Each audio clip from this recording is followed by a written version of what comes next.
حضرت سلمان فارسی رضی اللہ تعالی عنہ سے یہ روایت ہے. حضرت سلمان آپ کو معلوم ہے کہ ایران میں پیدا ہوئے اور ان کے والد جو ہیں وہ آتش کدے کے بڑے ذمہ دار آدمی تھے، لیکن ان کو نفرت پیدا ہوئی کہ یہ آگ ہم خود جلاتے ہیں، ایندھن اس میں نہ ڈالیں تو بجھ جاتی ہے، ہم کیسے اس کے سامنے ہاتھ جوڑ کر کھڑے ہو جائیں اور اس سے دعائیں مانگیں. بہرحال اس بنا پر جو بھی چپکلش ہوئی تو جیسے حضرت ابراہیم علیہ السلام کو ان کے والد نے گھر سے نکال دیا تھا، انہیں بھی گھر سے نکلنا پڑا. جیسے حضرت ابراہیم نے پھر ہجرت کی تھی اور وہ عراق سے جو ہے شام کی طرف منتقل ہوئے تھے، تو یہ ایران سے شام کی طرف منتقل ہوئے. وہاں جا کر انہوں نے عیسائیت کا مذہب اختیار کیا، راہبوں کے پاس رہے. آخری راہب جس کے پاس تھے زیر تربیت و تعلیم تھے، تو جب اس کے انتقال کا وقت آیا تو انہوں نے کہا کہ مجھے تو ابھی تشفی نہیں ہوئی پورے طور سے، آپ نے بہت کچھ سکھایا ہے، بہت کچھ سمجھایا ہے اور میں نے آپ سے بہت کچھ فیض حاصل کیا ہے، لیکن ابھی تو مجھے تشفی نہیں ہوئی. اب آپ کا انتقال ہو رہا ہے، میں آپ کے بعد کس کے پاس جاؤں؟ تب اس نے کہا کہ میرا علم مجھے بتاتا ہے کہ نبی آخر الزمان کا ظہور اب قریب ہے اور وہ جنوب میں کھجوروں کی سرزمین میں ہوگا، تو تم جاؤ، ٹرائی یور لک، جاؤ دیکھو شاید قسمت تمہیں ان کے قدموں میں پہنچا دے. تو وہ وہاں سے روانہ ہوئے ایک قافلے کے ساتھ. قافلے پر ڈاکوؤں نے حملہ کیا، انہیں پکڑ کر غلام بنا لیا، غلام بنا کر بیچ دیا. لیکن یہ دیکھیے قسمت ان کی کہ مدینے کے یہودی نے خرید لیا. اب مدینے پہنچ گئے. اب وہاں خبریں انہیں مل رہی ہیں کہ مکے میں کسی صاحب نے دعویٰ کیا ہے نبوت کا، لیکن ان کے پاؤں میں تو غلامی کی بیڑیاں، یہ مکے تو نہیں جا سکتے. تو میں کہا کرتا ہوں کہ یہ اس شخص کی قسمت ہے کہ جیسے ہم کہتے ہیں کہ پیاسا کنویں کے پاس جایا کرتا ہے، کنواں تو پیاسے کے پاس نہیں آتا، لیکن یہاں کیا ہوا، کنواں چل کر پیاسے کے پاس پہنچا ہے. محمد الرسول اللہ صلی اللہ علیہ وسلم ہجرت فرما کر مدینے تشریف لے آئے. تب انہوں نے اپنے آقا سے ایک روز کچھ تھوڑی سی کھجوریں مانگی، لیں اور اجازت طلب کی اور جا کر حضور کی خدمت میں پیش کی، کیونکہ اس نے یہ بتایا تھا راہب نے کہ وہ ہدیہ تو قبول کر لیں گے، صدقات قبول نہیں کریں گے، صدقہ قبول نہیں کریں گے. تو اسی امتحان کے لیے جا کر حضور کی خدمت میں وہ کھجوریں پیش کی. حضور نے پوچھا کیا ہے؟ عرض کیا صدقہ. فرمایا نہیں، میں صدقہ قبول نہیں کرتا، یہ غربا کا حق ہے، دے دو، تقسیم کرو. پھر کچھ عرصے کے بعد پھر کچھ کھجوریں لی ہوگی اپنے اس آقا سے، پھر پہنچے. پھر جب حضور نے پوچھا کیا ہے، عرض کیا کہ یہ ہدیہ. آپ نے فرمایا ہاں ٹھیک ہے، ہدیہ میں قبول کرتا ہوں. تو فوراً قدموں میں گر گئے، ایمان لے آئے. اور ان کا معاملہ جو ہے یہ بھی جان لیجئے کہ یہ فقراء صحابہ میں سے تھے جو کوئی کام نہیں کرتے تھے، ہمہ وقت حضور کے ساتھ رہنا. اور اس اعتبار سے حضور نے ان کے بارے میں یہ بھی کہا ہے کہ سلمان و منا من اہل البیت، سلمان جو ہے وہ ہمارے اہل بیت میں شامل ہے رضی اللہ تعالی عنہ. ان کی روایت ہے قال خطبنا رسول اللہ صلی اللہ علیہ وسلم، تو وہ فرماتے ہیں کہ ہمیں خطبہ ارشاد فرمایا نبی اکرم صلی اللہ علیہ وسلم نے شعبان کے آخری دن. فقال، اور فرمایا. بس اس تمہید کے بعد اب میں شروع کروں گا استقبال رمضان کے ضمن میں روزے کی حکمتیں کیا ہیں، اس کے احکام کیا ہیں. نمبر 1، شریعت محمدی میں روزے کی تدریجی فرضیت. یہ جو تمہیدی مضمون ہے اس ضمن میں وہ بہت اہم ہے. پہلی بات یہ جان لیجئے کہ اہل عرب جو ہیں، قریش بھی اہل مکہ اور قریش کے تابع بقیہ تمام بنی اسماعیل بھی، اور ان کے تابع جو بھی عرب میں دوسرے قبیلوں کے لوگ تھے کہ جو عربی تھے اور مشرک تھے، وہ سب اس کے اندر مراد ہیں. تو فرمایا گیا کہ ان لوگوں میں روزے کی عبادت معروف نہیں تھی. یا تو یہ ہے کہ حضرت ابراہیم علیہ السلام کے زمانے میں روزے کی عبادت تھی ہی نہیں، کیونکہ یہ لوگ اپنے قول کے مطابق ملت ابراہیم پر تھے. لیکن یہ ہے کہ بہرحال روزے کی عبادت سے ناآشنا تھے. کیا وجہ ہے یہ ہم نہیں جانتے. آپ کو معلوم ہے نماز سے وہ واقف تھے، اگرچہ اس کا حلیہ انہوں نے بگاڑ دیا تھا، تالیاں بجاتے تھے، سیٹیاں بجاتے تھے یہ، لیکن نماز کہتے تھے اسے نماز. طواف سے وہ واقف تھے، اگرچہ اس کے ضمن میں اتنی گھناؤنی حرکت بھی کی تھی کہ مرد اور عورتیں وہ بالکل برہنہ ہو کر طواف کرتے تھے، تو اسے بہت فضیلت والی بات سمجھتے تھے، بہت خدا رسیدگی کی بات سمجھتے تھے کہ کامل برہنہ ہو کر طواف کیا جائے. لیکن بہرحال طواف تھا. اسی طرح قیام عرفہ، قیام منا، یہ بھی موجود تھے. تو حج کے بھی بہت سے ارکان جو ہیں وہ ان کے ہاں معروف تھے، اور ویسے خیرات و صدقات چاہے زکوٰۃ ایک خاص نظام کے تحت نہیں تھی، لیکن زکوٰۃ و صدقات، بھوکوں کو کھانا کھلانا، یہ ان کے ہاں اعلیٰ اقدار میں یہ چیزیں شامل تھی، اخلاقیات کے اونچے مقامات میں۔ کہ صوم کا ان کے ہاں قطعاً کوئی ذکر نہیں تھا، روزے کی عبادت جو ہے ان کے ہاں بالکل نہیں تھی۔ البتہ صوم کا لفظ موجود ہے، یہ لفظ وہ استعمال کرتے تھے اپنے گھوڑوں کے لیے، روزہ رکھواتے تھے گھوڑوں۔ اس کا پس منظر یہ ہے کہ ان کے ہاں آپ کو معلوم ہے کہ لڑائی، دنگا فساد، جنگ، اور یہ کہ غارت گری کرنا، لوٹ مار کرنا، یہ تمام ان عرب قبائل کا پیشہ تھا، اصل پیشہ یہی تھا۔ اس میں ان کے پاس دو جانور تھے، ایک تو اونٹ۔ اونٹ جو ہے وہ ان کی جو آب و ہوا ہے اور ان کے جو حالات ہیں اس کے ساتھ پوری مطابقت رکھتا ہے، یعنی اسے کئی دن کھانے کو نہ ملے اسے پرواہ نہیں، ہفتہ بھر پانی نہ ملے اسے کوئی پرواہ نہیں۔ اس اعتبار سے دھوپ کی کتنی ہی جو ہے تپش وہ اونٹ کو کچھ نہیں کہتی، لیکن یہ کہ وہ سست رفتار جانور ہے۔ لڑائی کے لیے، جنگ کے لیے، خاص طور پر غارت گری جہاں کرنی ہو، جہاں جا کر گویا کہ ڈاکہ مارنا، پھر دوڑنا ہے، بھاگنا ہے، واپس جانا ہے، تو انہیں گھوڑے کی ضرورت ہوتی تھی جو سریع الرفتار ہے۔ لیکن گھوڑے میں یہ اوصاف نہیں تھے، وہ بھوک کو برداشت نہیں کر سکتا، مزمحل ہو جائے گا، وہ پیاس کو برداشت نہیں کر سکتا، مزمحل ہو جائے گا، وہ دھوپ کو برداشت نہیں کر سکتا، مزمحل ہو جائے گا، اور اگر یہ گھوڑا مزمحل ہو جائے تو سوار کا کیا حشر ہوگا، وہ آپ اسے اندازہ کر لیجئے کہ اصل میں تو پھر ہلاکت سوار کی ہوگی۔ اس لیے وہ اسے تیار کرتے تھے جنگ کی صعوبتوں کو برداشت کرنے کے لیے۔ اس کا دانا پانی بند کر دیا، اور اس کا منہ جو ہے وہ عرب بدو جو ہوتا تھا خود تو اپنا چہرہ اور سر لپیٹ لیتا تھا کپڑے کے اندر، جب وہ چلتی تھی ان کے ہاں باد سموم، تیز آگ جیسی ہوا جو ہے جس کے اندر ریت کے ذرات بھی ایسے ہوتے تھے گویا کہ کسی بھاڑ کی جو ہے اس کے اندر کی ریت جو ہے وہ چلی آ رہی ہے، تو گھوڑے کا رخ ادھر کر کے کھڑے کر دیتے تھے اس کو، خود اپنے منہ پر ڈاٹا باٹا باندھا ہوا اپنی حفاظت کے لیے، تاکہ اس کے اندر دھوپ کی سختی برداشت کرنے کی عادت پیدا ہو جائے، پیاس کی برداشت کرنے کی عادت پیدا ہو جائے، بھوک کو برداشت کرنے کی۔ اس کو کہتے تھے صوم۔ صوم کے لفظی معنی رک جانا، اب یہ کھانے پینے سے رکا ہوا ہے، اور یہ دھوپ کی سختیاں برداشت کرنے کے لیے دھوپ کے اندر، اور وہ جو آتی تھی وہاں پہ باد سموم، اس کے اندر بھی اس کا سامنا کرنے کے لیے تیار ہے۔ تو یہ پس منظر ہے روزے کا لغوی اعتبار سے، اور یہ کہ اہل عرب جو ہے پرانے وہ اس عبادت سے ناواقف تھے، لہٰذا ہمیں پورے مکی قرآن میں اس کا کہیں ذکر نہیں ملتا۔ البتہ مدینے میں جب حضور تشریف لائے اور صحابہ کرام ہجرت کے بعد، تو یہاں آپ نے دیکھا کہ یہودی جو ہے وہ روزہ رکھتے ہیں یوم عاشورہ کا، 10 محرم کا۔ تو حضور نے دریافت کیا کہ یہ تم 10 محرم کو روزہ کیوں رکھتے ہو؟ تو انہوں نے کہا کہ یہ دن ہماری نجات کا دن ہے۔ 10 محرم کو اللہ تعالیٰ نے فرعون کو غرق کیا تھا اور ہمیں نجات دی تھی اس کے ظلم و ستم سے، تو شکرانے کے طور پر ہم روزہ رکھتے ہیں۔ تو حضور نے فرمایا کہ موسیٰ کے تو پھر ہم تم سے زیادہ حقدار ہیں، موسیٰ کو مانتے ہیں علیہ الصلوۃ والسلام، ان کی عزت کرتے ہیں، قدر کرتے ہیں، تو ہم بھی روزہ رکھیں گے۔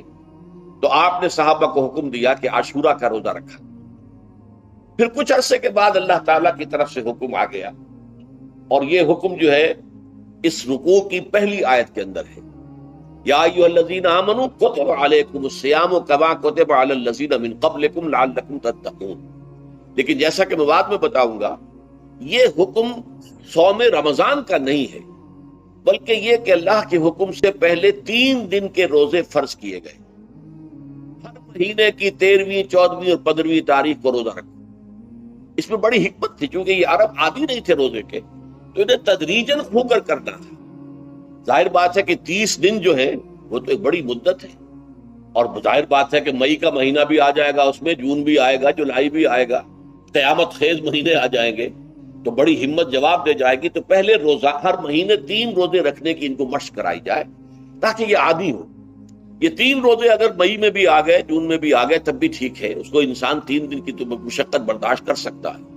تو پہلے یہ کیا گیا، لیکن اس کے ضمن میں یہ حکم دے دیا گیا، اس کو کہتے ہیں وجوب علی التخییر، یہ اختیار دے دیا گیا کہ یہ 3 روزے تم پر واجب کیے جا رہے ہیں، لیکن یہ کہ اگر تم یہ روزے نہ رکھو تو تم فدیہ دے سکتے ہو، 1 مسکین کو کھانا کھلانا صبح و شام۔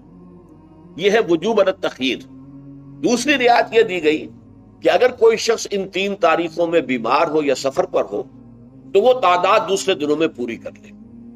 یہ ہے گویا کہ سب سے پہلا حکم جو دیا گیا ہے، اور اس کے ضمن میں اب میں چاہتا ہوں کہ آیت نمبر 2 آپ اچھی طرح پڑھ لیں، اپنا سامنے رکھیے اور اس کے حوالے سے یہ بات سمجھ لیجیے۔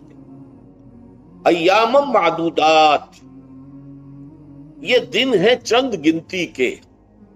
مجھے حیرت ہوتی ہے کہ جدید جو مفسرین ہیں جنہوں نے اردو میں ترجمے کیے ہیں، تفسیریں کی ہیں، ان سب کی نگاہوں سے یہ بات اوجھل رہی کہ یہ در حقیقت رمضان کے روزے کا ذکر نہیں ہے، بلکہ اس ابتدائی حکم سے متعلق ہے کہ جو ہر مہینے میں 3 دن کے روزے رکھنے کا حضور نے دیا تھا۔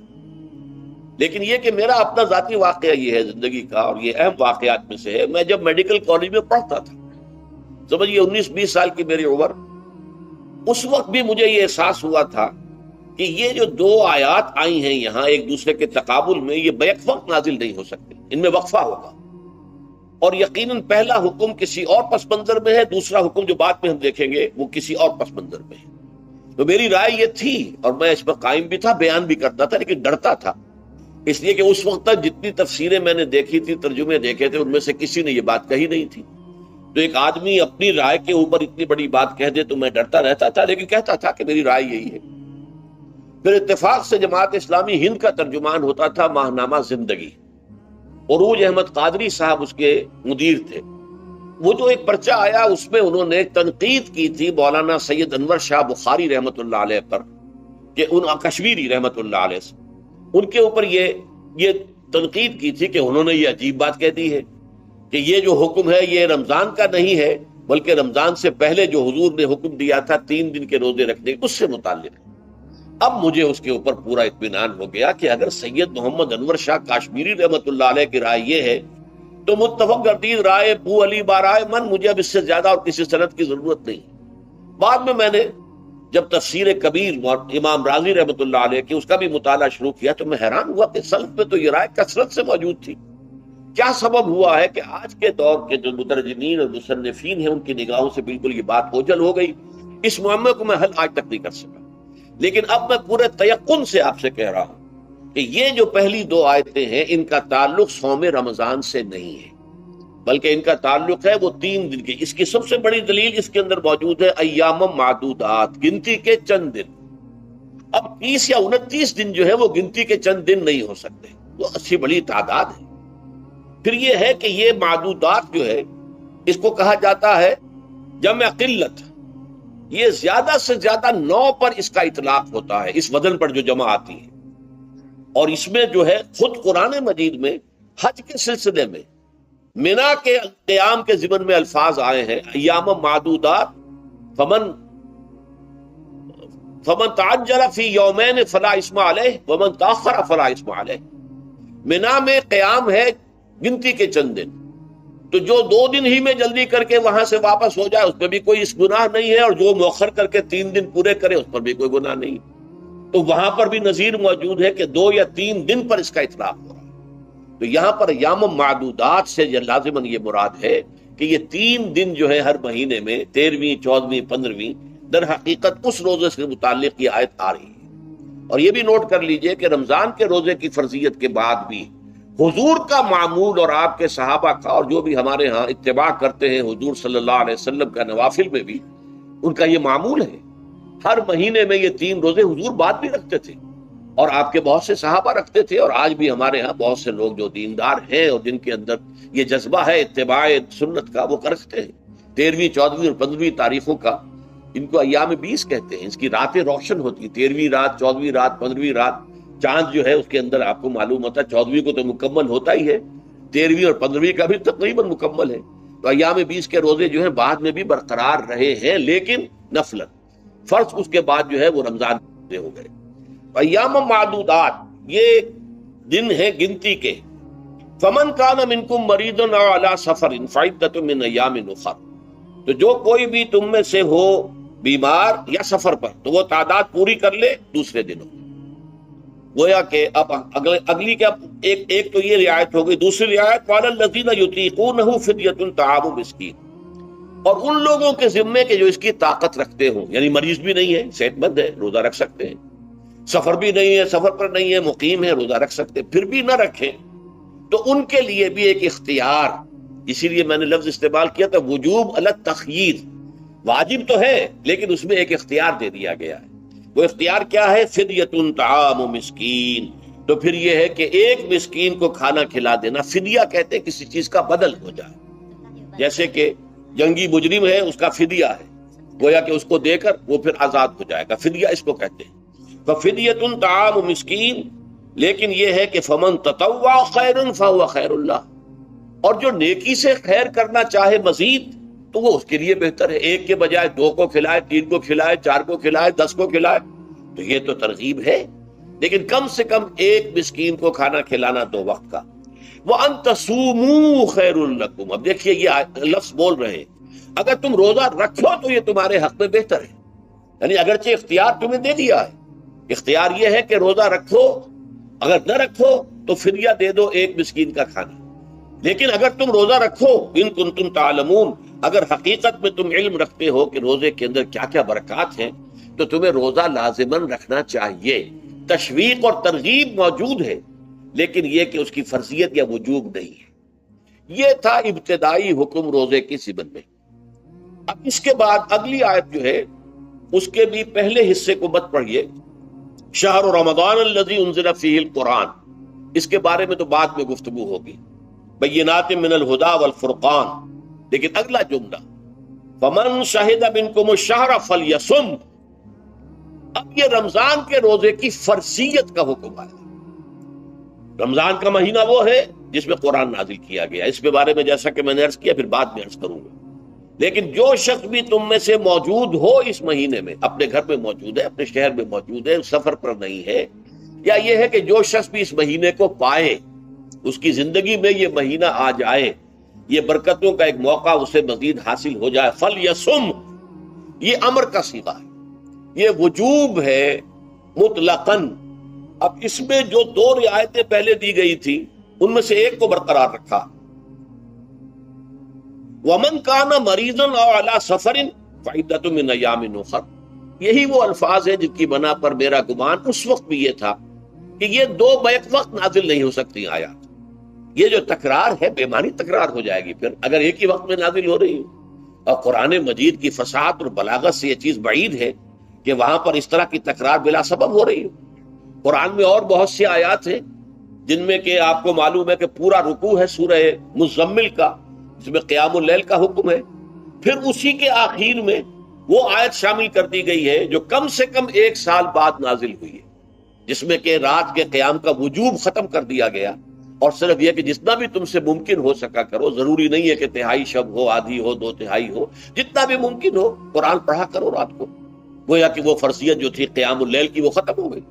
اس حوالے سے وہ جو ناسخ ہے، منسوخ کرنے والی آیت بھی اس کے ساتھ ہی رکھ دی گئی تاکہ وہ جو اصل حکم تھا وہ بھی برقرار سامنے رہے، اور جس نے آ کر اسے منسوخ کیا وہ بھی برقرار رہے اور سامنے رہے۔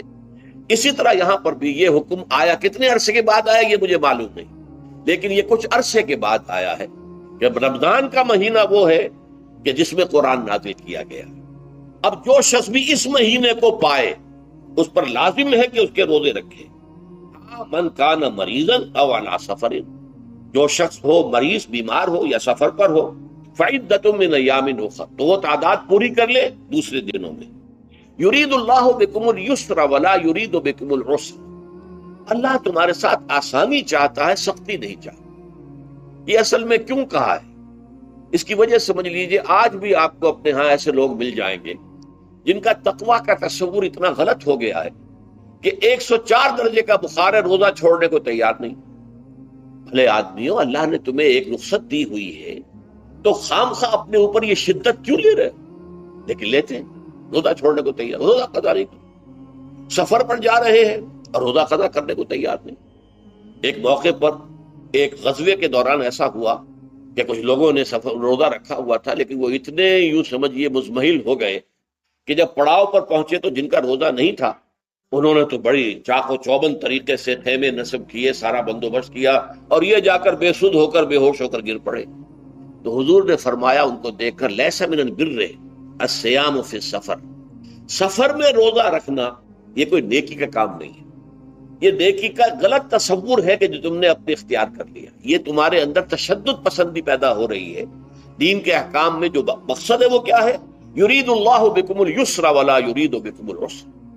اسی پر عمل کرتے ہوئے حضور نے فرمایا ہے کہ جو بھی علماء دین ہیں یا جو رہنمایان دین ہیں ان کا کام کیا ہے؟ آپ نے فرمایا یسروا ولا تعسروا.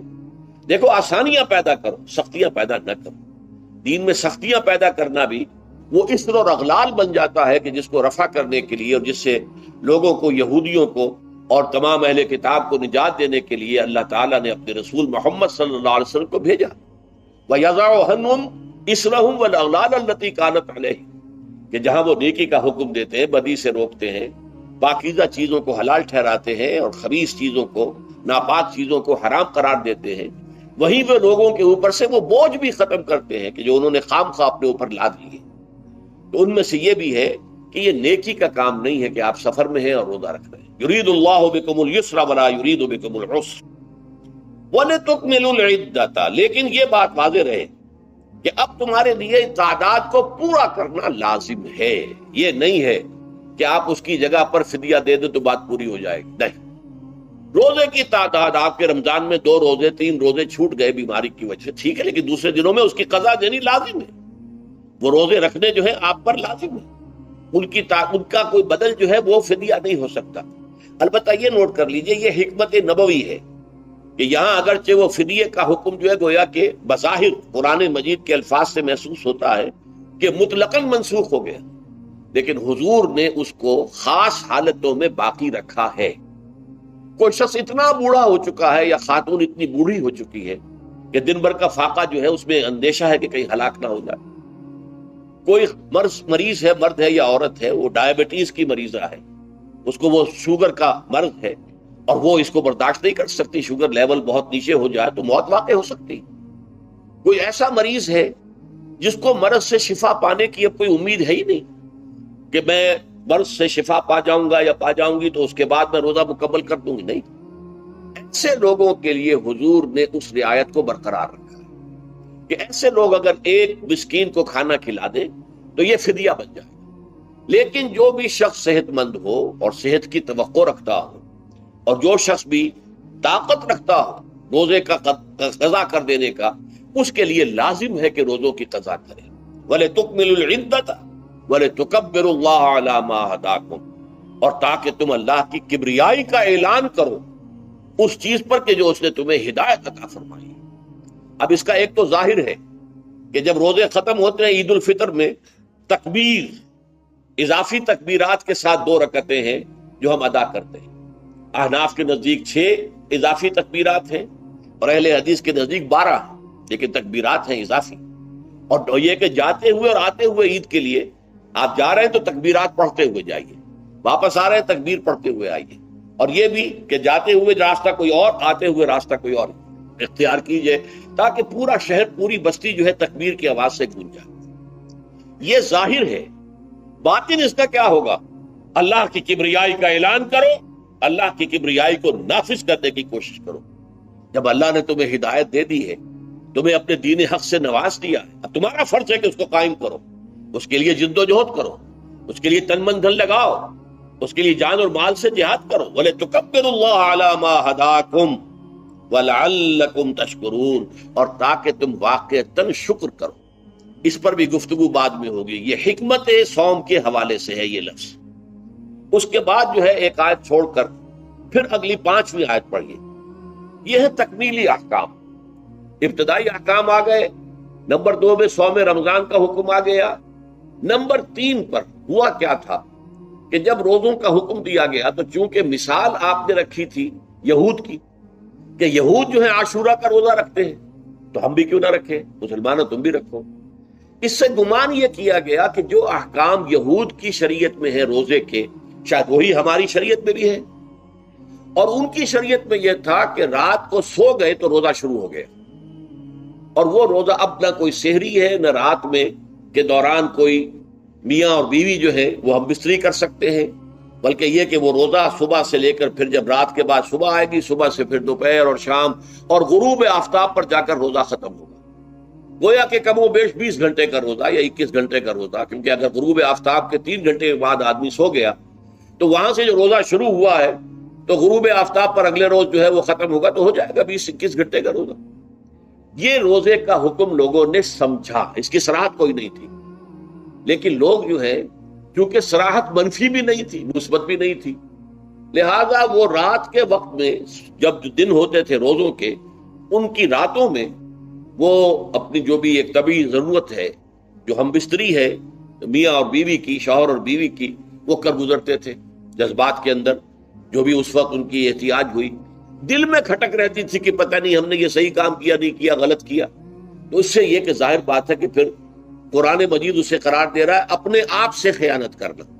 جب انسان اپنے ضمیر کے خلاف کوئی بات کر رہا ہو تو چاہے وہ بات صحیح ہے لیکن وہ اسے گناہ سمجھ کے کر رہا ہے تو اس نے تو گناہ کیا، وہ اپنے آپ سے تو خیانت کر رہا ہے۔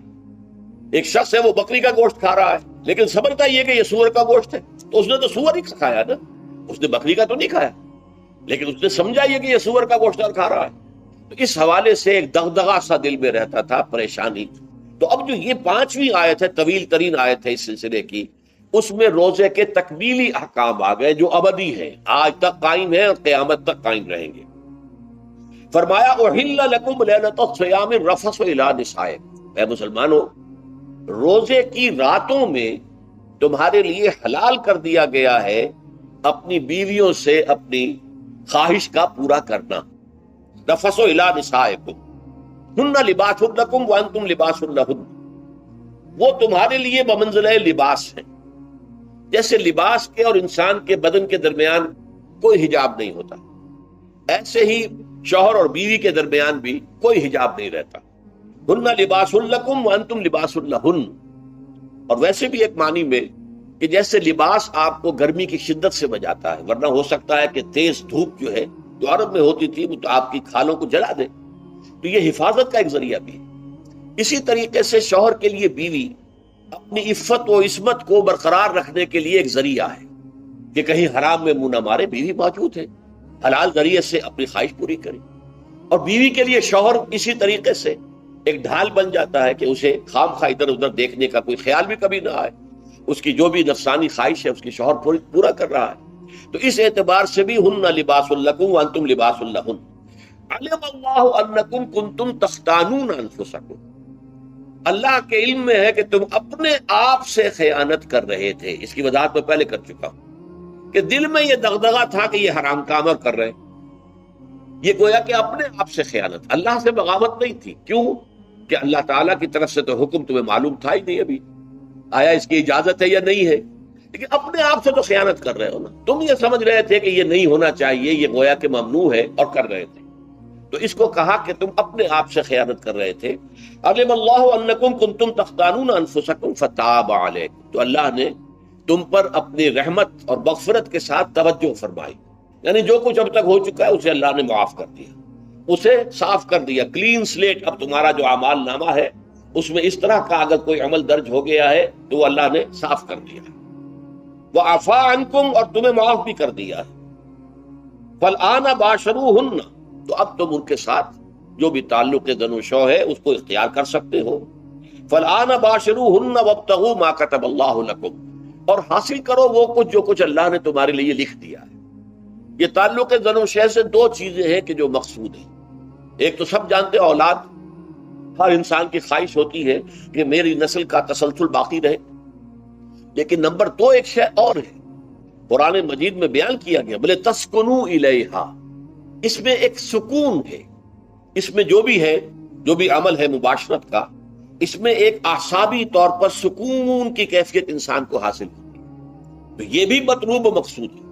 تو ما کتب اللہ لکم، تمہارے لیے اللہ نے اس میں ایک تو اولاد کا معاملہ رکھ دیا ہے اور ایک تمہارے لیے سکون کا، لتسکنوا الیہا، تاکہ تم ان کی طرف توجہ کر کے سکون حاصل کرو۔ فالآن باشروہن وابتغوا ما کتب اللہ لکم وکلوا واشربوا، اب سحری کا حکم آ گیا، وکلوا واشربوا حتی یتبین لکم الخیط الابیض من الخیط الاسود من الفجر، اور کھاتے رہو اور پیتے رہو یہاں تک کہ تمہارے لیے فجر کے وقت کے اعتبار سے سفید ڈوری سیاہ ڈوری سے بالکل علیحدہ ہو جائے۔ اصل میں اس کو بعض صحابہ نے تو سمجھا کہ یہ لغوی معنی اس کے لیے لیے کہ آپ اپنے تکیے میں ایک سفید دھاگا رکھ لیا ایک کالا رکھ لیا، اور دیکھتے رہتے تھے جب یہ سفید اور کالا علیحدہ علیحدہ نظر آنے لگے تو پھر روزے کا رکھنے کا وقت شروع ہو چکا اور اب کھانا پینا بند کر دیا جائے۔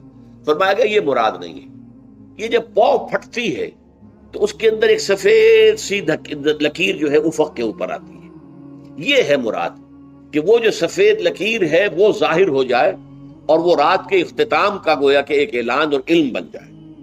تو وَكُلُوا وَاشْرَبُوا، اب اس کی جو ہے بڑی تاکید کی گئی، تَسَحَّرُوا فَإِنَّ فِي السُّحُورِ بَرَكَةً، سحری ضرور کیا تھا اور یہ در حقیقت برکت کا ذریعہ ہے۔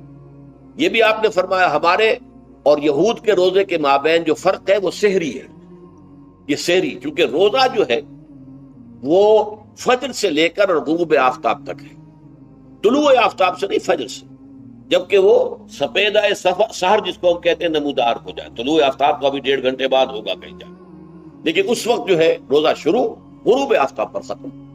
اس حوالے سے اس سے پہلے کھانا پینا، اور اس میں بھی فرمایا گیا کہ بعض لوگ بہت زیادہ احتیاط کرتے ہیں، وہ صحیح نہیں ہے، اس لیے کہ فجر کے لیے اذان جب دیتے تھے تو اس میں بعض حضرات ذرا جلدی کرتے تھے، حضور نے فرمایا کہ نہیں دیکھو یہ ذرا جلدی کر دیتے ہیں، اگر تم میں سے کسی کے ہاتھ میں پیالہ ہے، ابھی وہ کچھ کھا رہا ہے، اذان ہو گئی ہے، تو وہ اپنا پیالہ پورا کر لے، اس میں بھی تشدد کی ضرورت نہیں، جیسے کہ اس سے پہلے ہم پڑھ چکے یسروا ولا تعسروا یرید اللہ بکم اليسر ولا یرید بکم العسر، اللہ تمہارے ساتھ آسانی چاہتا ہے، سختی نہیں چاہتا۔ تو اسی طرح فرمایا وَكُلُوا وَاشْرَبُوا حَتَّى يَتَبَيَّنَ لَكُمُ الْخَيْطُ الْأَبْيَضُ مِنَ الْخَيْطِ الْأَسْوَدِ مِنَ الْفَجْرِ ثُمَّ أَتِمُّوا الصِّيَامَ إِلَى اللَّيْلِ، پھر اب روزے کو پورا کرو رات تک۔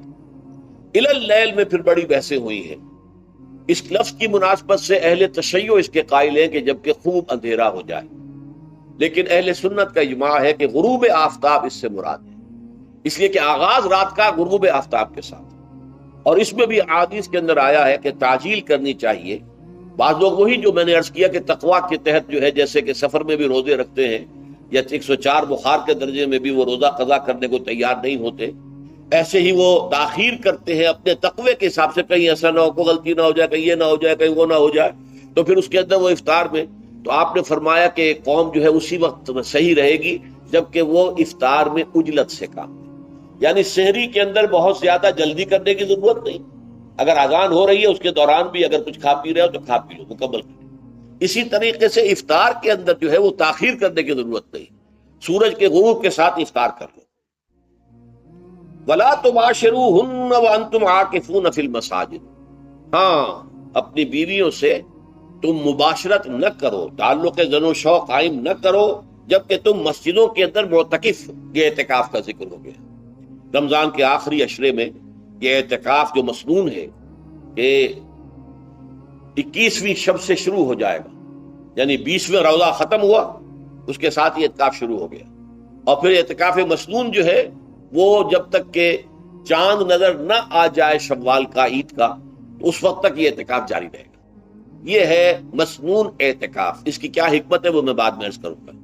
تو یہ حکمت جو ہے اس کے حوالے سے گفتگو بعد میں ہو جائے گی، لیکن یہاں یہ بتا دیا گیا کہ یہ جو رمضان کی 20 راتوں میں اجازت دی گئی ہے اپنی بیویوں کے ساتھ ہم بستری کی، وہ اس معتکف کے لیے نہیں ہے۔ جو مسجد میں معتکف ہے تو ہاں اس کی اہلیہ آ سکتی ہے وہاں ملاقات کے لیے، کسی مشورہ کوئی کرنا ہے بہت ضروری ہے، آ جائے، ملاقات ہو سکتی ہے، لیکن یہ کہ مباشرت نہیں ہو سکتی، وہ حرام ہے۔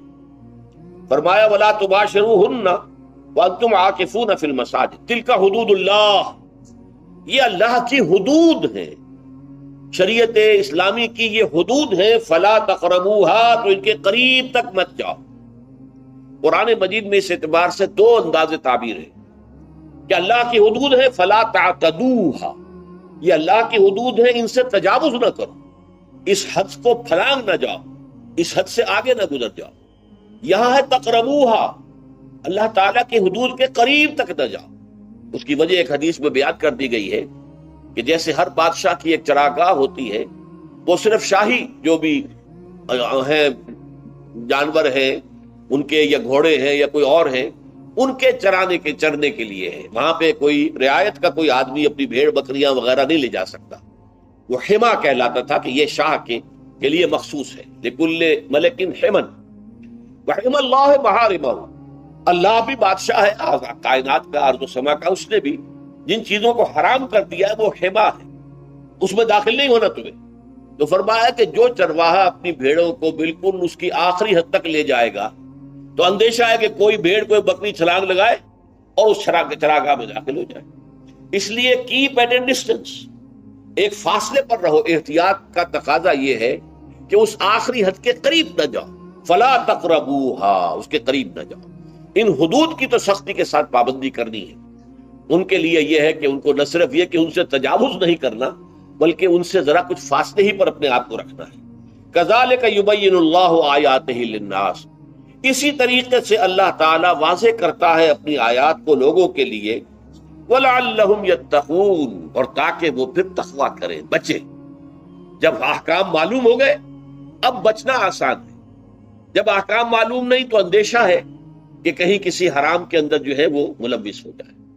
جیسے کہ ایک حدیث میں آتا ہے کہ الحلال بین والحرام بین وبینہما مشتبہات، حلال کیا ہے یہ بھی واضح ہے، حرام کیا ہے یہ بھی واضح ہے، البتہ ان دونوں کے مابین کچھ چیزیں ہوتی ہیں متشابہات، پتہ نہیں حلال ہے کہ حرام ہے، تو تم بچو، ان چیزوں سے بھی بچو، اس لیے کہ اس کے اندر حرام ہونے کا اندیشہ ہے نا، لہذا ان سے بھی بچو۔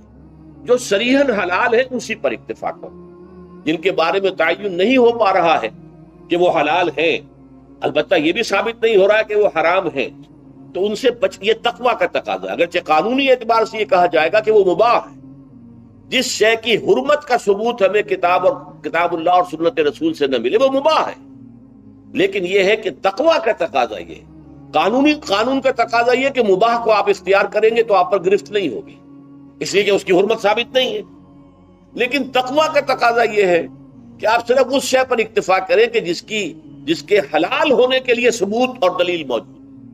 تو یہ ہے کہ تلک حدود اللہ فلا تقربوها کذالک یبین اللہ لکم للناس آیاتہ للناس لعلہم یتقون۔ یہ احکام ہے تکمیلی روزے کے، جس کے ضمن میں میں نے کچھ احادیث نبویہ کے حوالے سے بھی ان کی مزید وضاحت کر دی۔ اب یہ تیسری بات، روزے کا اصل حاصل کیا ہے؟ اب پہلی آیت پر ہمیں توجہ دینی ہوگی، یا ایھا الذین آمنوا کتب علیکم الصیام، اہل ایمان تم پر روزہ فرض کیا گیا، لکھ دیا گیا، طے کر دیا گیا۔ اگرچہ جیسا کہ میں نے عرض کیا یہ ابتدائی حکم ہے اور اس میں وجوب علی تخییر وہ بعد میں آ چکا دوسری آیت میں، کما کتب علی الذین من قبلکم، جیسے کہ یہ فرض کیا گیا تھا ان پر جو تم سے پہلے تھے، یعنی یہود اور نصارہ، ان پر بھی یہ روزہ جو ہے یہ فرض تھا۔ البتہ احکام مختلف ہو گئے، جیسے جمعے کا دن، اور جمعے کو چھوڑ کر یہودیوں نے سبت کا دن اختیار کیا، عیسائیوں نے جو ہے وہ سنڈے کو اختیار کر لیا، لیکن احکام میں فرق ہے۔ وہاں پورے سبت کے دن، ہفتے کے دن کاروبار دنیاوی مطلقاً حرام، لیکن ہمارے ہاں شریعت کے اندر آسانی پیدا کی گئی کہ صرف جمعے کی اذان سے لے کر نماز ادا ہو جانے تک وہ حرام ہے، لیکن باقی یہ ہے کہ اس سے پہلے بھی اگر کرو، اور بعد میں جب فَإِذَا قُضِيَتِ الصَّلَاةُ فَانتَشِرُوا فِي الْأَرْضِ وَابْتَغُوا مِن فَضْلِ اللَّهِ، جب نماز ادا ہو چکے تو جاؤ، منتشر ہو سکتے ہو زمین میں اور اللہ تعالیٰ کے فضل کو تلاش کر سکتے ہو۔ تو اسی طریقے سے اگرچہ حکم روزہ جو ہے وہ تو سابقہ امتوں میں بھی تھا، لیکن یہ اس کے احکام جو ہے ان کے اندر تغیر و تبدل ہے۔ کتب علیکم الصیام کما کتب علی الذین من قبلکم لعلکم تتقون، تاکہ تمہارے اندر تقوی پیدا ہو جائے۔ اب یہ ہے حکمت صوم کی پہلی آیت۔ تقوی کسے کہتے ہیں؟ بچنا۔ کس چیز سے بچنا؟ اللہ نے جو چیزیں حرام کی ان سے بچنا، اللہ کے احکام کو توڑنے سے بچنا۔ دیکھیے یہ لفظ جو ہے اس کا مادہ ہے وا، قاف اور یا، وقا۔ وقا یقی کے معنی ہے کسی کو بچانا۔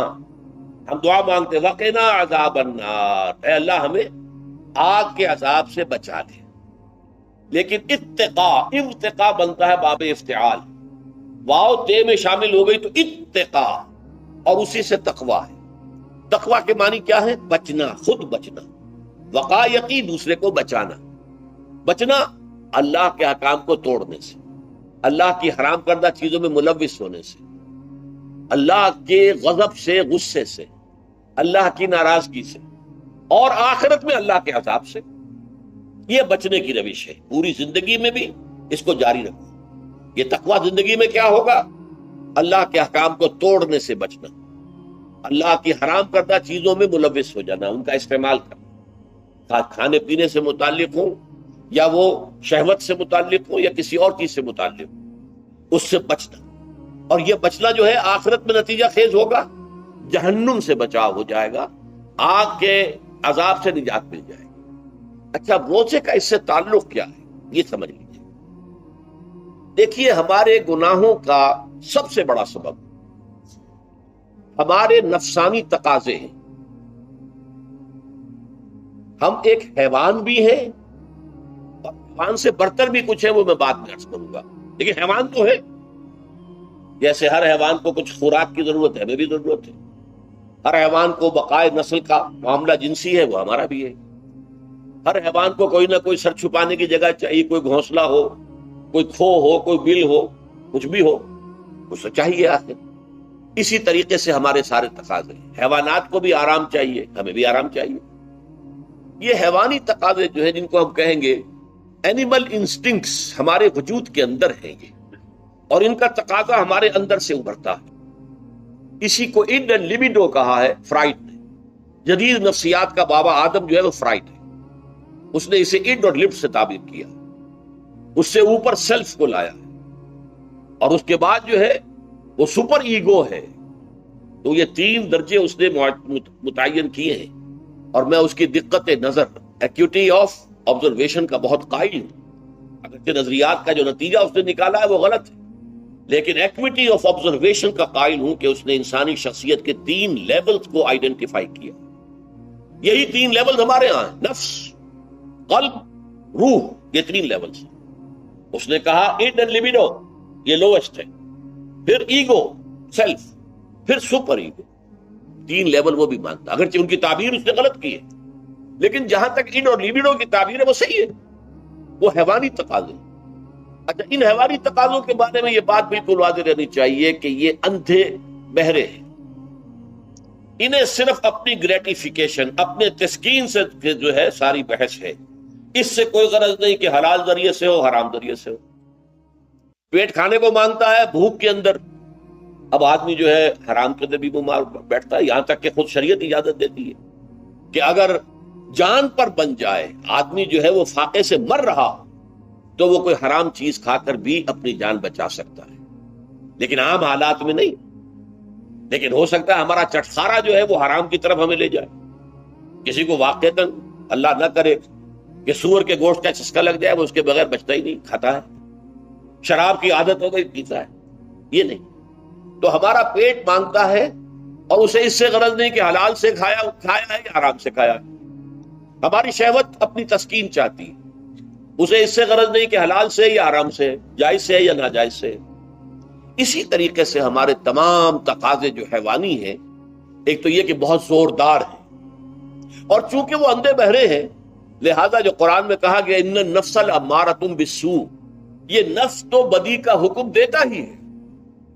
یہ گویا کہ اس کے اندر رجحان جو ہے انہیرنٹ ہے کہ وہ بدی کی طرف انسان کو ترغیب دلاتا ہے، چاہے وہ اپنی ضروریات سے متعلق ہو، چاہے چٹخاروں سے متعلق ہو، چاہے جو بھی لذت اسے درکار ہے اس سے متعلق ہو، چاہے وہ جنسی لذت ہے اور چاہے وہ طعام کی، یعنی جسے ہم کہتے ہیں کہ انسان جو ہے وہ اپنے پیٹ اور فرج کا غلام بن کر رہ جائے، اس لیے کہ جو تقاضا بھی آیا ہے اس کو وہ پورا کر رہا ہے۔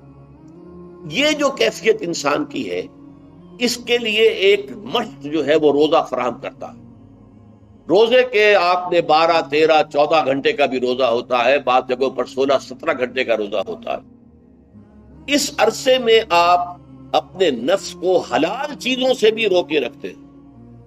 اس منہ زور گھوڑے کو جو ہے آپ اس کی لگام کس کر رکھتے ہیں کہ حلال بھی نہیں کھانے دے رہے۔ بھوک لگی ہوئی ہے، کھانا بہترین موجود ہے، نہیں کھا سکتے، اللہ کا حکم نہیں ہے، اللہ کی اجازت نہیں۔ شدید پیاس ہے، بہترین مشروبات فریج میں رکھی ہوئی ہے، نہیں کھا سکتے، نہیں پی سکتے، جائز نہیں ہے، حالانکہ حلال ہے، حرام نہیں ہے۔ بیوی موجود ہے، یا جیسے کہ لونڈیوں کا معاملہ ہوتا تھا، لونڈی موجود ہے لیکن نہیں، آپ اپنی شہوت جو ہے وہ اس سے پوری نہیں کر سکتے۔ یہ پابندیاں نفس کے اوپر لگانا یہ ایک مشق ہے، یہ ایک ریاضت ہے۔ اس ریاضت کا حاصل یہ ہونا چاہیے کہ انسان بقیہ 11 مہینوں میں اپنے آپ کو حرام سے تو بچائے نا۔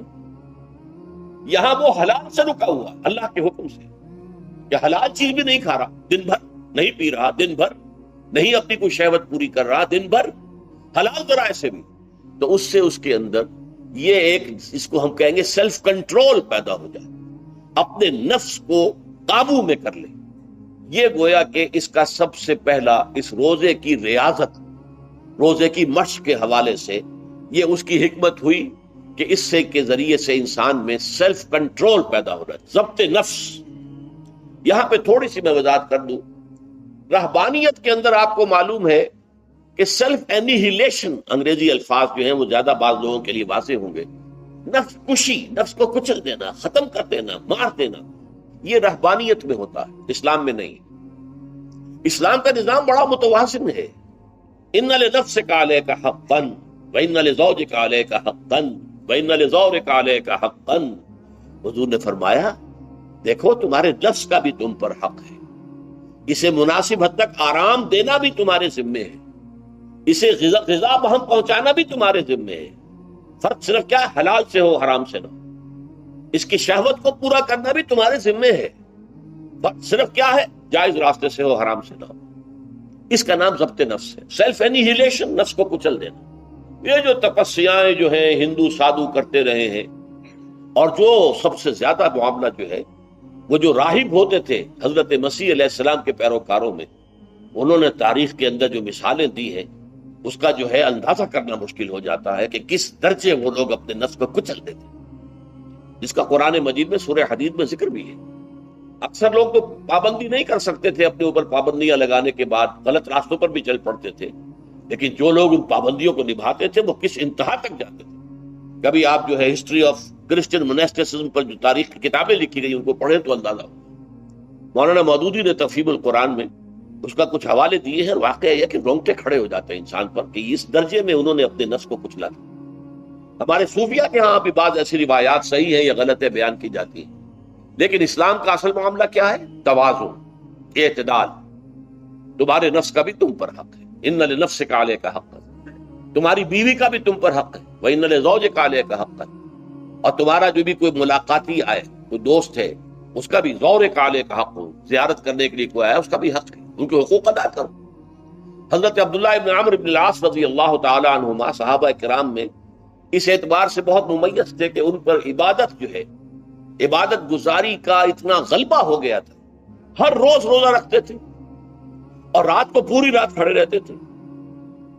حضور کو اطلاع دی گئی، حضور نے طلب کیا، فوراً آپ نے فرمایا یا عبداللہ الم نخبر، کیا ہمیں یہ خبر نہیں دی گئی انک تصوم الدہر وتقوم اللیل، کہ تو ہمیشہ رات کو کھڑا رہتا ہے اور ہر روز روزہ رکھتا ہے۔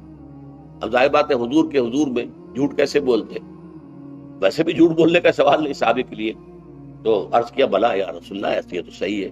فرمایا لا تفعل، ہرگز ایسا مت کرو، فإن لنفسک علیک حقا وإن لزوجک علیک حقا وإن لزورک علیک حقا، تمہارے نفس کا بھی تم پر حق ہے، روزہ رکھو بھی اور افطار بھی کرو۔ بہترین روزہ جو ہے وہ حضرت داؤد علیہ السلام کا تھا، ایک دن روزہ رکھتے تھے، ایک دن افطار کرتے تھے۔ لیکن یہ ہے کہ آپ ہفتے میں 2 دن روزے حضور کے ہیں، سوموار کو اور جمعرات کو، مہینے میں 3 روزے یہ ہیں، اس میں گویا کہ سنت پر عمل بھی ہو جائے۔ لیکن یہ کہ ہمیشہ روزہ رکھنا، بلکہ یہاں تک کہا گیا ما صام من صام الدہر، جو ہمیشہ روزہ رکھتا ہے اس نے کوئی روزہ رکھا ہی نہیں۔ کیا مطلب؟ یہ تو اس نے اپنی ہیبٹس بدل لی ہے، ہیبٹس ہو گئی ہیں یہ کہ سارا دن بھر نہیں کھانا، صبح کھانا شام کو کھانا، بس یہ تو اس نے اپنی ہیبٹ بدل لی ہے، روزہ ہیبٹ بن گیا اس کا۔ ما صام من صام الدہر، جس نے ہمیشہ روزہ رکھا اس نے کوئی روزہ رکھا ہی نہیں۔ اس لیے کہ روزہ تو در حقیقت اس شخص پر شاخ گزرتا ہے جس کو عادت ہے دن میں کھانا کھانے کی، اس کو دن کے اندر 3 کھانے کھانے کی عادت ہے، تبھی تو وہ شاخ گزرے گا۔ اگر وہ عادت ہی آپ نے بدل لی ہے تو ظاہر بات ہے کہ پھر روزے کی جو برکت ہے وہ تو ظاہر نہیں ہوگی۔ تو بہرحال اس اعتبار سے غور کیجئے کہ یہ پہلا حکم جو ہے روزے کا، لعلکم تتقون، تاکہ تمہارے اندر تقوی پیدا ہو جائے، اپنے نفس پر کنٹرول پیدا ہو جائے۔ اس کو یوں سمجھیے کہ یہ ایک بڑا منہ زور گھوڑا ہے، ہمارا جو نفس ہے، ہمارا جو جسم ہے، حیوانی نظام، اس پر ہماری خودی یا ہماری انا یا ہماری ایگو یا ہمارا سیلف، یہ اس پر حکمران ہے، اس کا گھوڑے کا سوار ہے۔ اب اگر گھوڑا منہ زور ہے اور سوار کے قابو میں نہیں ہے تو کیا نتیجہ نکلے گا؟ اب وہ گھوڑے کے اختیار میں ہے، سوار صاحب کی جان جو ہے وہ جا کر پٹک دے، کہیں کسی کھائی میں گرائے، کسی اور جگہ گرائے، وہ تو گویا کہ اس کے رحم و کرم پر۔ ہاں، اگر سوار تکڑا ہے اور سوار نے جو ہے گھوڑے کو قابو میں کیا ہوا ہے، اس کی رانوں میں بھی جان ہے، دبایا ہوا ہے گھوڑے کو اپنی رانوں کے درمیان، تو ظاہر بات ہے کہ اب یہ گھوڑا جو ہے بہت بڑی ایسٹ ہے اس کے لیے۔ اب گھوڑا ادھر جائے گا جدھر سوار لے جانا چاہے گا، سوار اپنے مقصد، اپنی منزل تک پہنچے گا گھوڑے کے ذریعے سے۔ اور اگر برعکس ہے، جیسا کہ میں عرض کر چکا ہوں، تو وہ سوار جو ہے وہ گھوڑے کے رحم و کرم پر ہے۔ یہی معاملہ ہے، ہماری خودی یا ہماری انا یا ہمارا ایگو، یہ در حقیقت یہ راکب ہے، اور ہمارا وجود حیوانی یہ مرکب ہے، یہ گھوڑا ہے۔ اگر ہم قابو یافتہ ہوں اپنے اس گھوڑے کے اوپر، تو یہی جسم ہمارے لیے ایک بہت بڑا ایسٹ ہے۔ ہاتھوں سے نیکی کمائیں گے، پاؤں سے نیکی کمائیں گے، آنکھوں سے نیکی کمائیں گے، کانوں سے نیکی کمائیں گے، یہ ساری نیکیاں کمانے کا ذریعہ بن جائے گا۔ تلاوت قرآن سن رہے ہیں تو کانوں کی نیکی ہو رہی ہے، قرآن دیکھ کر پڑھ رہے ہیں تو آنکھوں کی نیکی ہو رہی ہے۔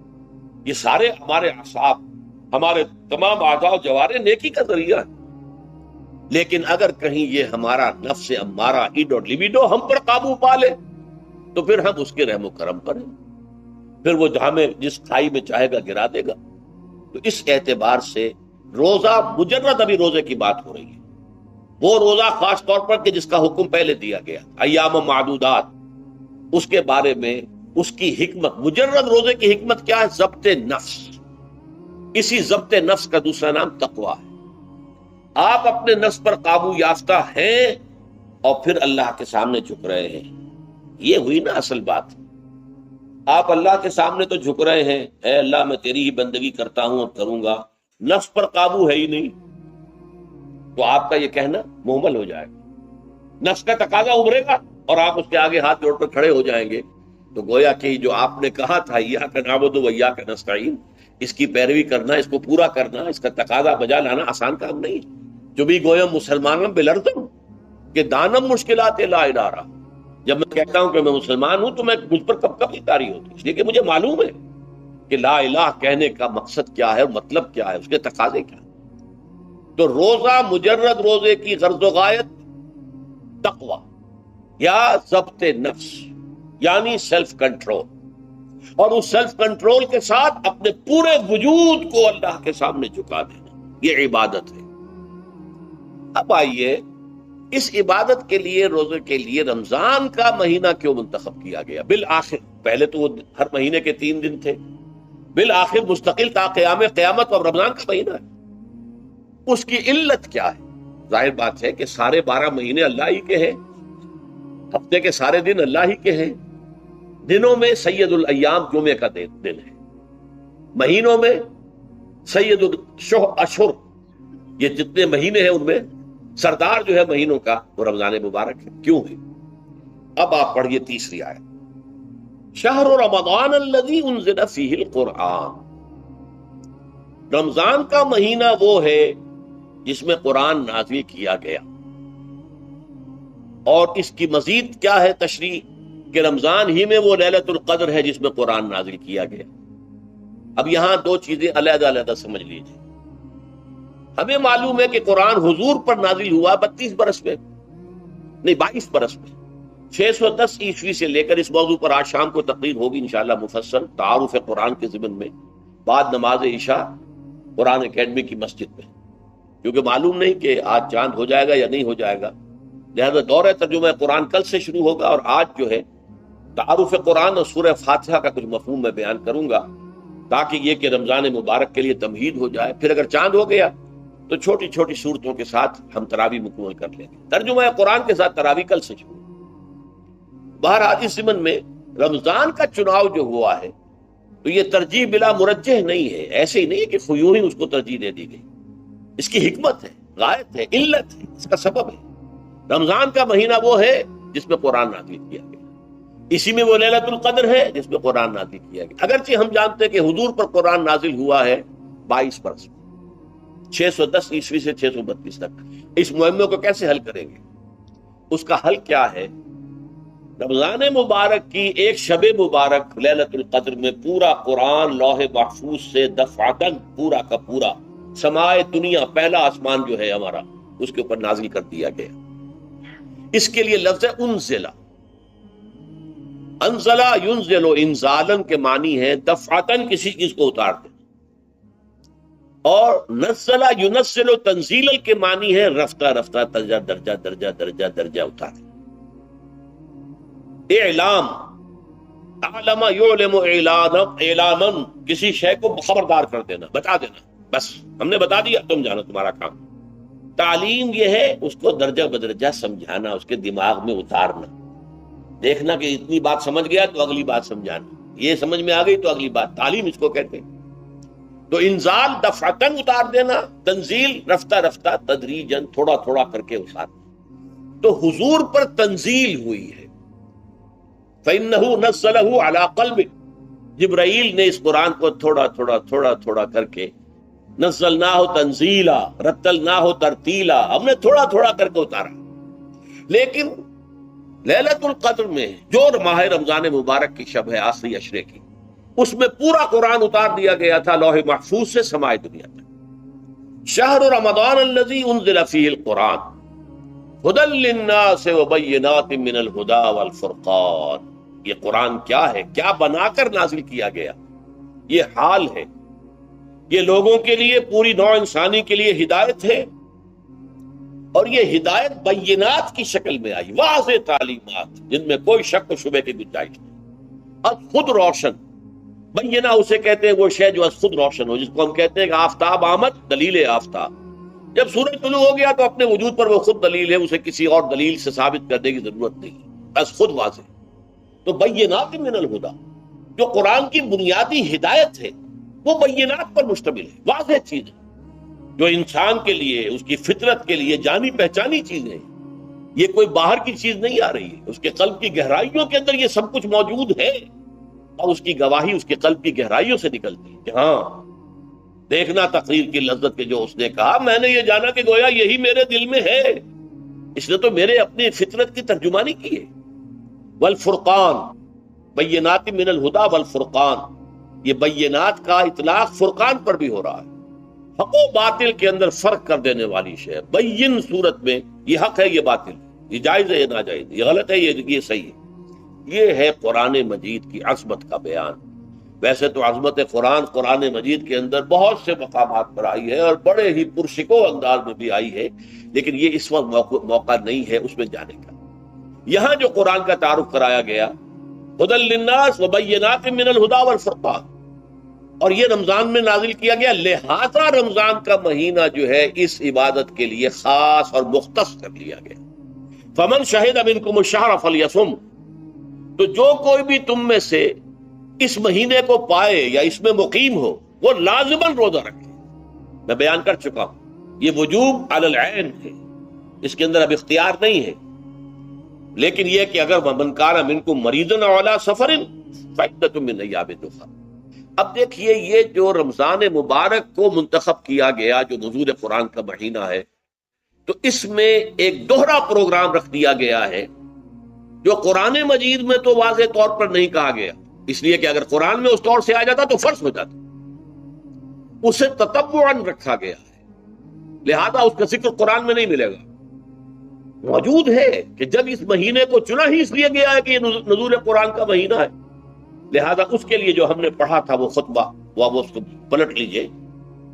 جعل اللہ صیامہ فریضۃ وقیام لیلہ تطوعا، اللہ نے اس مہینے کا روزہ رکھنا تو فرض قرار دے دیا، اور اس کا قیام اللیل، راتوں کو کھڑے رہنا، یہ مرضی پر چھوڑ دیا، جو کر سکے، جو بھی ہمت کرے۔ ترغیب و تشویق ہے۔ اب دیکھیے ترغیب و تشویق کے لیے دوسری حدیث جو یہاں پر ہے، عن ابی ہریرہ رضی اللہ عنہ قال حضرت ابو ہریرہ سے مروی ہے رضی اللہ عنہ کہ انہوں نے فرمایا قال رسول اللہ صلی اللہ علیہ وسلم کہ اللہ کے رسول نے فرمایا صلی اللہ علیہ وسلم من صام رمضان ایمانا و احتسابا غفر له ما تقدم من ذنبه، جس نے رمضان میں روزے رکھے ایمان کے ساتھ، یقین کے ساتھ اور احتساب، اللہ سے اس کے اجر کی امید میں، غفر له ما تقدم من ذنبه، اس کے پچھلے تمام گناہ معاف ہو جائے۔ یہ نوٹ کیجئے کہ اس سے مراد گناہ کبیرہ نہیں ہے، گناہ صغیرہ۔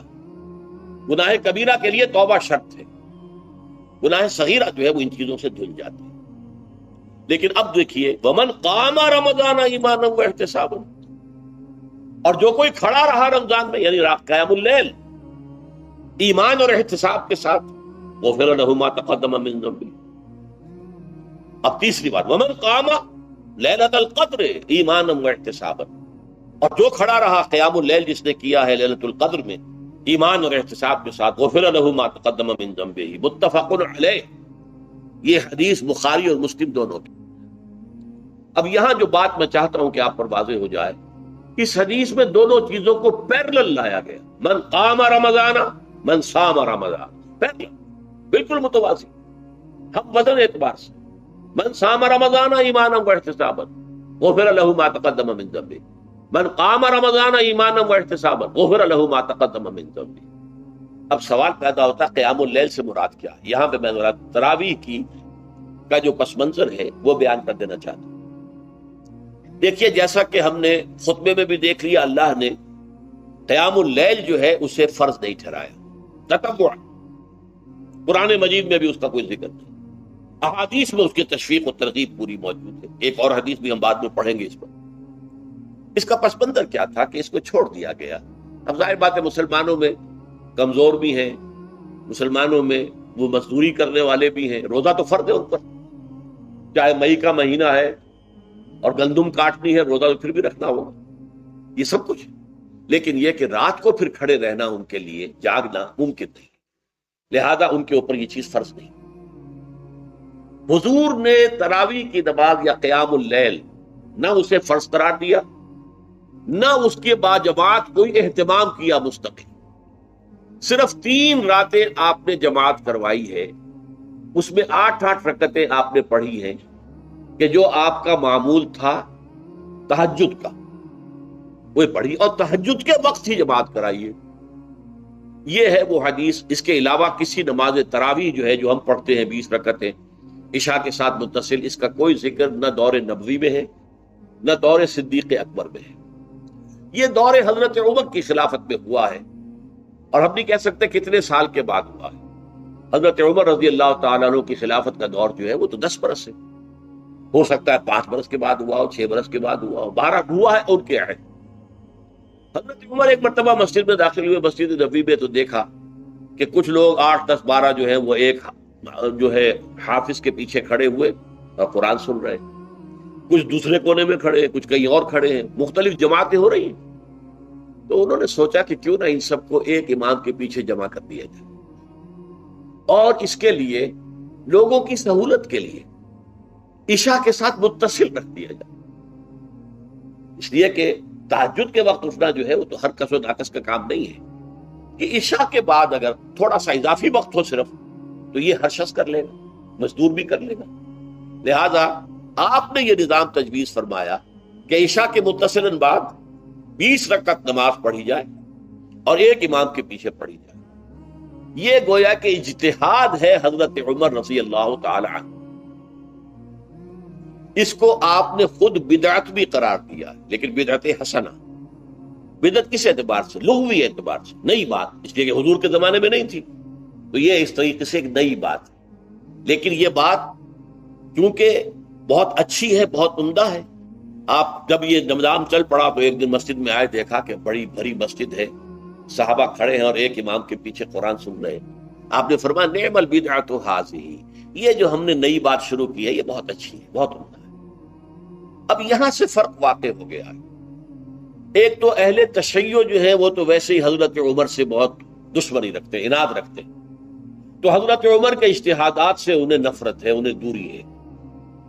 چاہے وہ کوئی سا بھی حضرت عمر کا اجتہاد. ہمارے ہاں اہل حدیث حضرات بھی در حقیقت حضرت عمر یا کسی اور خلیفہ راشد کے فعل کو وہ سمجھتے ہیں کہ یہ ایگزیکٹو آرڈرز ہیں، یہ ہمیشہ کے لیے نہیں ہے. حضرت عمر نے اپنے دور میں ایک نظام قائم کیا، ان کے دور کے لیے ٹھیک تھا، یہ ہمیشہ کے لیے نہیں.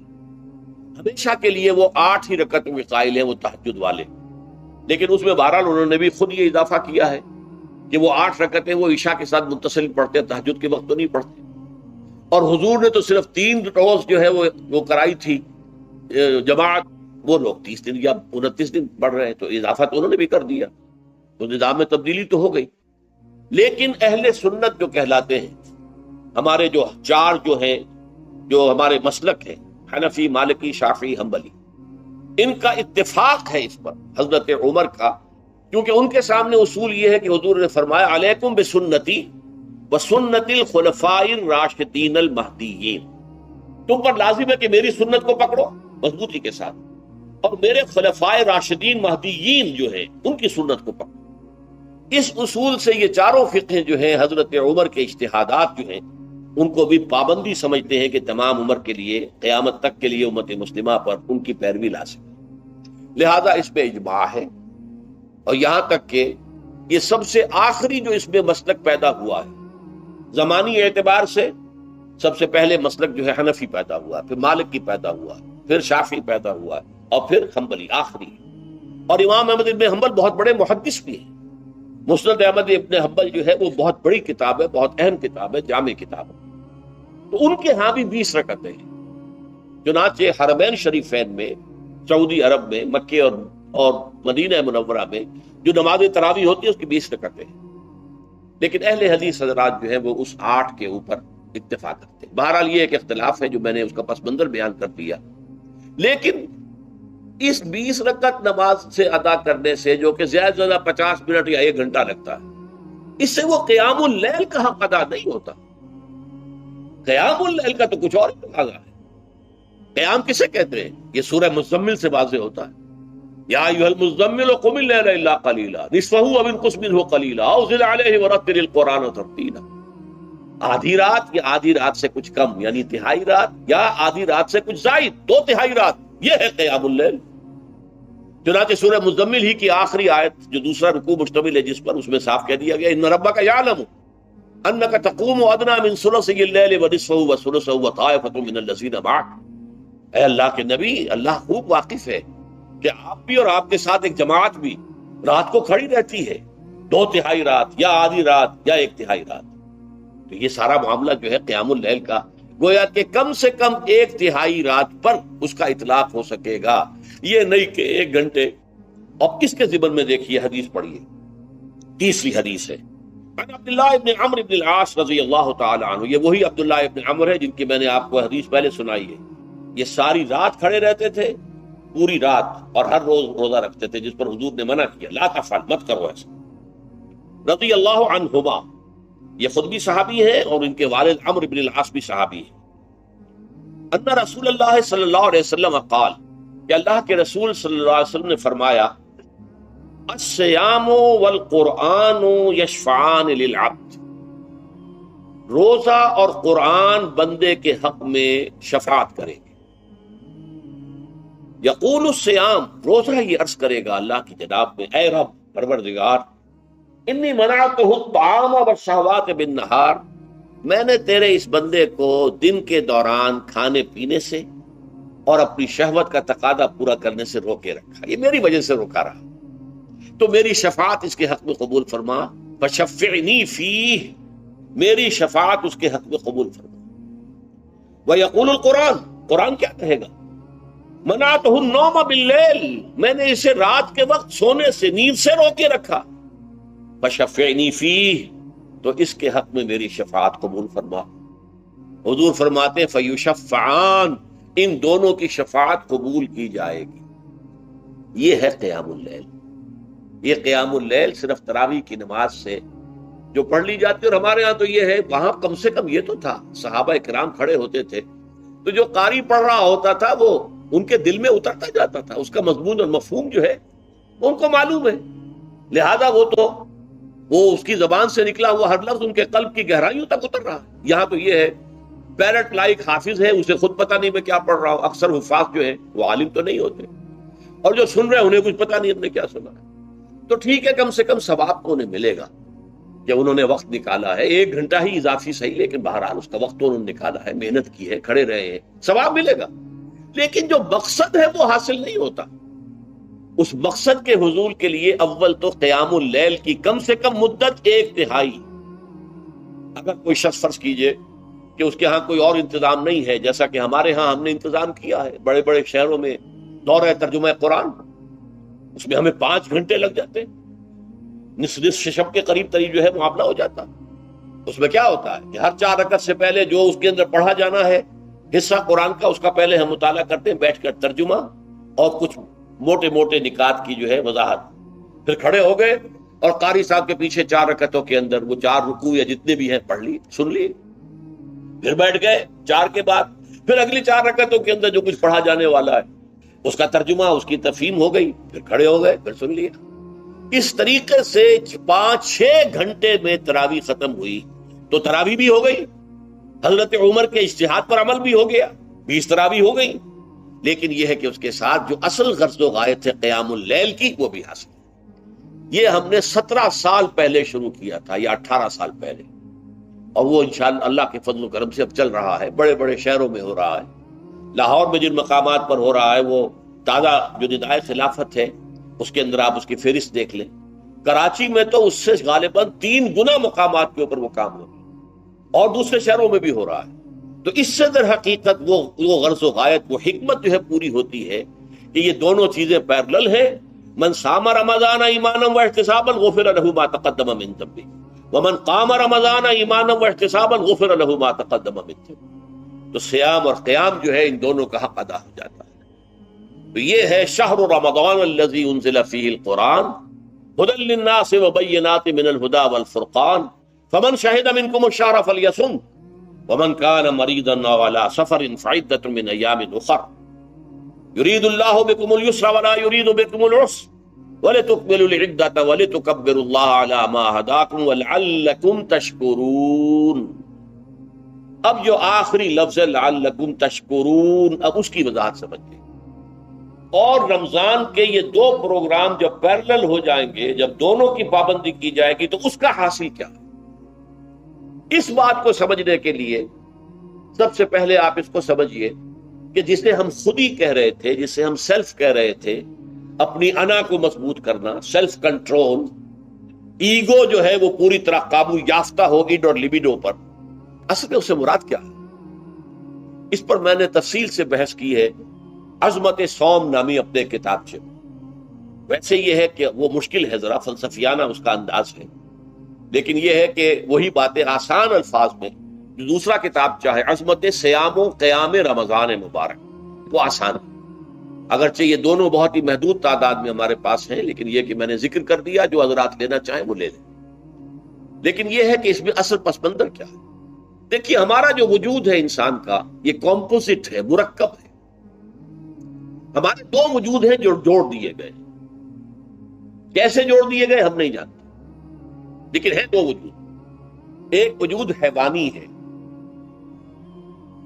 میں نے عرض کیا تھا پہلے ہی، ہر انسان ایک حیوان بھی ہے مکمل، سارے حیوانی تقاضے ہمارے اندر بھی، لیکن حیوان اور انسان میں بنیادی فرق یہ ہے کہ انسان کا جو اصل وجود ہے وہ روحانی ہے۔ اس روحانی وجود کی وجہ سے انسان کا وہ مقام ہوا کہ تمام فرشتوں کو اس کو سجدہ کرنے کا حکم دیا گیا۔ فَإِذَا سَوَّيْتُهُ وَنَفَخْتُ فِيهِ مِن رُوحِي فَقَعُوا لَهُ سَاجِدِينَ۔ فرشتوں سے کہہ دیا گیا تھا کہ میں ایک بشر پیدا کرنے والا ہوں مٹی سے، جب میں اسے پیدا کر لوں اور اس کی ناک پلک سوار دوں، 2 پلک درست کر دوں، تو پھر اس کے سامنے اور اس میں اپنی روح میں سے پھونک دوں تو گر پڑنا اس کے سامنے سجدے۔ حیوان انسان اور انسان روحانی، یہ دونوں مل کر اب آدم بنے ہیں۔ نمبر 2، اس حیوان انسان کا وجود زمین سے ہے، مٹی سے پیدا کی، مٹی سے، گارے سے، طین لازب سے، چپچکانے والے گارے سے، وہ جس میں کہ بدبو پیدا ہو جائے، یہ ساری باتیں کہی گئی ہیں، اور سائنس بھی کہتی ہے مٹی سے پیدا ہوئے۔ کیسے پیدا ہوئے اس میں اختلاف ہے، لیکن یہ کہ ہے مٹی ہماری اوریجن، قرآن بھی کہتا ہے اور سائنس بھی کہتی ہے۔ اور ہمارے وجود کو جب وہ تھک جائے، مزمحل ہو جائے، اس کی انرجی کم ہو جائے، تو اس کے لیے جو غذا ہے، جو تقویت ہے، وہ بھی ساری زمین سے آ رہی ہے۔